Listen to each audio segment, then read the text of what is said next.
কোনো আন্দোলনকারী এরা এই রাজপথে জীবন না দিলে কোনো আন্দোলন সফল হয় না। তাই আমরা আমাদের আশ্বাস দিয়েছে, কিন্তু আমরা আশ্বাসে আর বিশ্বাস করি না। আমরা এবার প্রজ্ঞাপন চাই, প্রজ্ঞাপন নিয়ে তারপর আমরা বাসায় পাবো। আমরা আমাদের বলছিল যে হ্যাঁ আমরা এমপিও দেবো, আপনারা চলে যান, আমরা এমপিও দেবো। আমাদের ওই প্রত্যেক সপ্তাহে সমন্বয়কারী যাই বলে হ্যাঁ এ সপ্তাহে নয় পরের সপ্তাহে।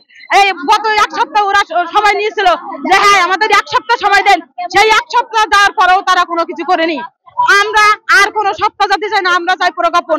কারণ বাংলাদেশে হাজার হাজার এমন শিক্ষা প্রতিষ্ঠান আছে 20-25 বছর ধরে তারা ওই প্রতিষ্ঠানে বিনা বেতনে শ্রম দেয় না, বেতন আমরা 1 টাকাও প্রতিষ্ঠান থেকেও পাই না, সরকার পক্ষ থেকে না।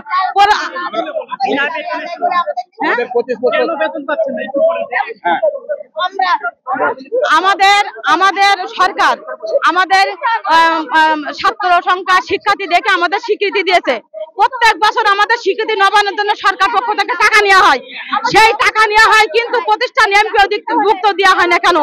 আপনি একজনের বিয়ে করবেন, তার ভরণ পোষণ দেবেন না, এটা তো ঠিক না।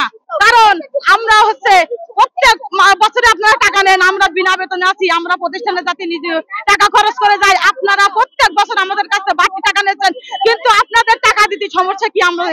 আমরা না খেয়ে আছি, আমাদের পেটে ভাত নেই। আমরা এমন টিচার আছে যে বলছে, আমরা আজকে 2 দিন ধরে, আগে গত 2 বার ছিলাম, এই 2 দিন ধরে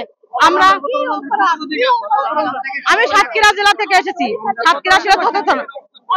আমরা এই 2 দিন অবস্থান করছি এখন, আর আগে ছিলাম 20 দিন, 2 বারে 20 দিন ছিলাম।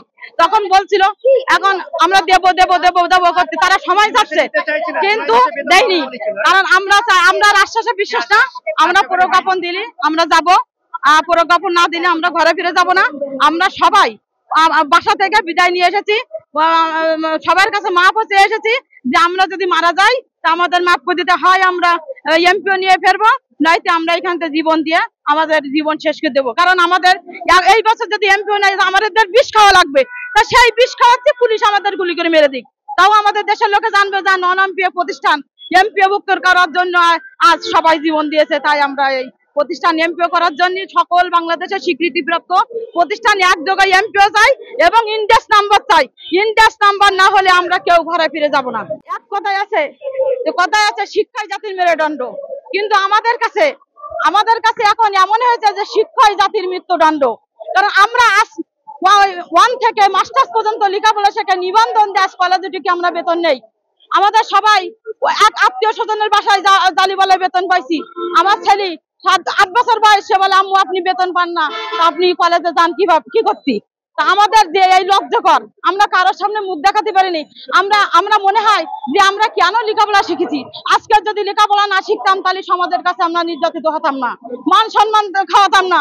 তাই আমরা মনে করি যে শিক্ষা আমাদের নন এমপিও সকল প্রতিষ্ঠানের পক্ষ থেকে আমি মনে করি শিক্ষা জাতির মেরুদণ্ড, কিন্তু আমাদের কাছে শিক্ষা জাতির মৃত্যুদণ্ড। কারণ আমরা এই রাজপথে মৃত্যুর জন্য এসেছি।